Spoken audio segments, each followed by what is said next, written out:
그리고 일반인들 중에서도 입꼬리가 이쁘게 올라간 분들이 많이 있습니다. 입꼬리가 올라간 분들 중에는 입과 팔자주름 외에 입꼬리를 따라 올라가는 주름이 만들어지기도 합니다. 이것은 입꼬리를 올려주는 근육힘이 강하기 때문에 생기는 현상입니다. 일반적으로 서양인들이 동양인에 비해서 입이 길고 입꼬리가 더 올라가는 경향을 보여주고 있습니다. 그렇다면 왜 어떤 사람들은 입꼬리가 처져 있고 신민아 씨 같은 분은 입꼬리가 올라가 있을까요? 이것은 입꼬리 주위의 근육힘과 관련이 있습니다. 지금 보이는 하살표는 입꼬리를 옆으로 당기는 근육입니다. 그리고 노란색 원은 입꼬리를 아래로 당겨주는 근육이 되겠습니다. 입꼬리를 아래로 당기는 이 근육힘이 강하면 입꼬리가 아래로 처지게 됩니다. 푸른색 원은 입꼬리를 위로 당기는 근육이 되겠습니다. 따라서 입꼬리 올림 수술의 원리는 입꼬리 위치를 올려주는 물리적인 이동만 해서는 안 되고 그 이유는 금방 내려오기 때문입니다. 지금 이 근육을 보시는 것처럼 입꼬리를 아래로 당기는 근육힘을 약하게 만들어주고 그리고 입꼬리를 위로 당겨주는 근육힘을 강화시켜주게 되면은 입꼬리가 자연스럽게 올라가게 되는 것입니다. 이것을 생리적인 이동이라고 하는데 입꼬리가 내려오지 않으려면은 그리고 그 결과가 오래 유지되려면 이런 생리적인 이동이 반드시 필요합니다. 지금부터 수술 과정에 대해서 설명을 드리겠습니다. 지금 보는 사진은 수술 전 모습입니다.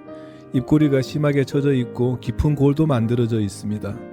수술을 위한 디자인입니다.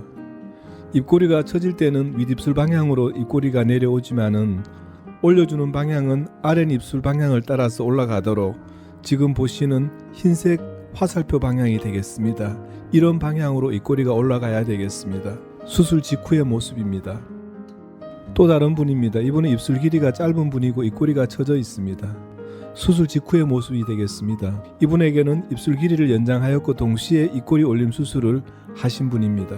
지금부터는 수술하신 분들의 모습을 보여드리겠습니다. 입꼬리가 심하게 처진 젊은 여성분이셨습니다.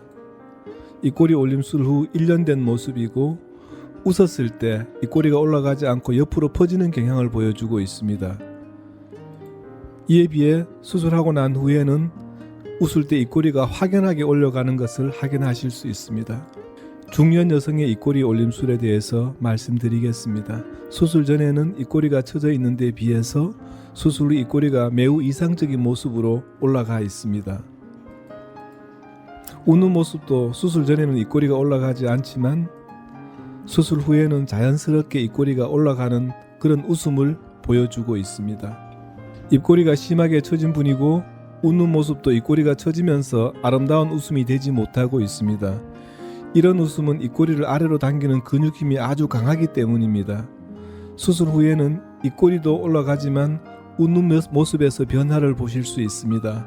즉 입꼬리에 힘을 주어서 웃게끔 습관을 들이게 되면은 우측 하단의 사진처럼 웃는 모습이 아주 아름답게 변할 수 있습니다. 수술 전후 모습입니다. 수술 전에는 입꼬리가 처져 있는 데 비해서 수술 후에는 입꼬리가 아름답게 올라가 있고 이분은 웃을 때 잇몸이 많이 보이는 그런 웃음이십니다. 이것은 입꼬리가 올라가지 않아서 생기는 현상입니다. 아래 사진처럼 수술 후 입꼬리가 올라가면 윗입술이 올라가지 않아도 되기 때문에 잇몸이 보이지 않는 그런 웃음을 지을 수 있습니다. 또한 입꼬리 올림술 후에는 입술 윤곽도 달라집니다. 이분 같은 경우에는 입술의 윤곽이 선명하지 못하고 아름답지 않지만 입꼬리 올림술 후에는 입술의 윤곽도 달라지게 됩니다. 즉 입술의 윤곽이 더욱 선명하게 변하게 되는 것입니다. 이분은 입술 길이가 아주 많이 짧은 분이었습니다. 수술 후에는 입꼬리 약간 힘만 주어도 입꼬리가 올라가고 길어지게 됩니다. 이처럼 표정과 습관을 바꾸게 되면 실제로 수술로 인해서 길어진 것보다 훨씬 길이가 길어진 것처럼 보이게 됩니다. 이분은 입술이 얇고 입꼬리가 처져 있으며 입술 길이가 다소 짧은 분이었습니다. 입술의 확대는 근막 이식을 이용해서 볼륨감을 만들어 주었고 입 길이 연장 그리고 입꼬리 올림을 동시에 해 주었습니다. 이렇게 입술의 비대칭의 경우도 상당히 많이 있습니다. 좌측 입꼬리가 우측에 비해서 더 처져 있었습니다. 이때는 처진 좌측 입꼬리를 더 많이 올려주어야 되겠습니다. 이분은 안면마비로 인해서 좌측 입꼬리가 더 처진 분입니다. 마찬가지로 좌측 입꼬리를 더 많이 올려주어야 하지만 정상적인 분에 비해서 좌측, 얼굴 좌측에 안면 근육의 힘이 약화되어 있기 때문에 상대적으로 효과가 떨어지는 분이라고 볼 수 있습니다. 이분도 표정을 한쪽으로만 짓는 분이 되겠습니다. 항상 왼쪽 입꼬리에 힘이 들어가고 그래서 입이 비대칭으로 보이는 분입니다. 이런 경우에도 수술로 어느 정도는 교정이 되겠습니다. 나이가 드신 분들의 입꼬리 올림 수술은 더 신중하게 결정하셔야 됩니다. 이분처럼 선천적으로 입꼬리가 처져 있고 그리고 우측이 더 많이 처져 있고 더더군다나 얼굴 피부가 처지면서 입꼬리 처짐이 심화되셨던 분이십니다. 이런 경우에는 단순하게 입꼬리만 올려주게 되면 효과가 매우 제한적입니다. 안면 거상술 혹은 목 거상술과 동시에 입꼬리를 올려주어야지 우리가 원하던 결과를 만들 수 있습니다. 50대 후반이고 마찬가지로 입꼬리가 처진 것은 안면 처짐하고 동시에 일어나 있기 때문에 안면 거상술, 목 거상술 그리고 입꼬리 올림 수술을 동시에 해주어야 합니다. 여성분과 달리 남자분에서는 입꼬리 올림 수술이 조금 차이가 있습니다. 입꼬리의 위치가 수평 혹은 수평보다 약간만 위쪽으로 올라가도록 해야 하며 여성분들처럼 너무 많이 올리지 않도록 해야 되겠습니다. 너무 많이 올라가면은 이 남성의 분위기가 가벼워 보일 수 있습니다. 심하게 입꼬리가 처져 있던 50세 남성이었습니다. 입꼬리는 수평 모양 정도로만 유지하도록 하였습니다. 지금까지 다양한 모습의 입꼬리 올림 수술에 대해서 설명을 드렸고 수술 전후 결과를 비교해 드렸습니다.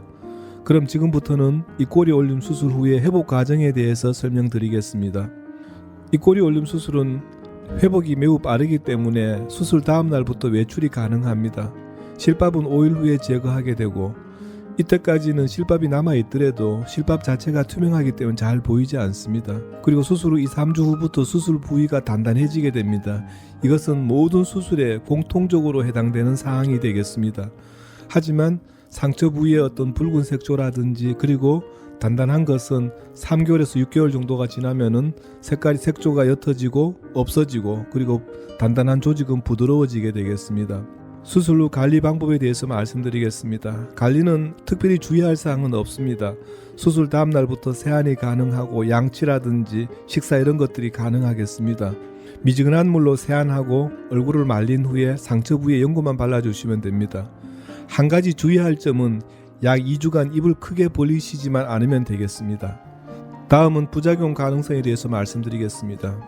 모든 수술은 부작용의 가능성을 다 가지고 있습니다만 입꼬리 올림 수술도 마찬가지입니다. 절개를 하기 때문에 흉터의 가능성이 있고 그 다음에 수술 부위에 감염이라든지 혹은 피가 고일 수 있습니다. 그리고 붉은색이 조금 늦게 회복되는 이런 늦은 회복을 보이는 경우도 있고 그리고 눈이라든지 귀 혹은 두 개를 가지고 있는 경우에는 항상 생길 수 있습니다만 비대칭이 있을 수 있습니다. 하지만 입꼬리 올림 수술 같은 경우에는 비대칭도 대칭으로 교정하기 때문에 수술로 비대칭이 만들어지기보다는 어쩔 수 없이 비대칭이 남는 것을 말씀드리는 겁니다. 그리고 경우에 따라서는 입꼬리가 좀 덜 올라가는 저교정 혹은 지나치게 많이 올라가는 과교정 이런 것들이 생길 수 있겠습니다. 지금까지 입꼬리 올림 수술에 대해서 대략적으로 설명드렸습니다만 더 자세한 것은 A1 성형외과 홈페이지라든지 혹은 블로그에 들어가 보시면 더 많은 자료를 참고하실 수 있습니다. 감사합니다.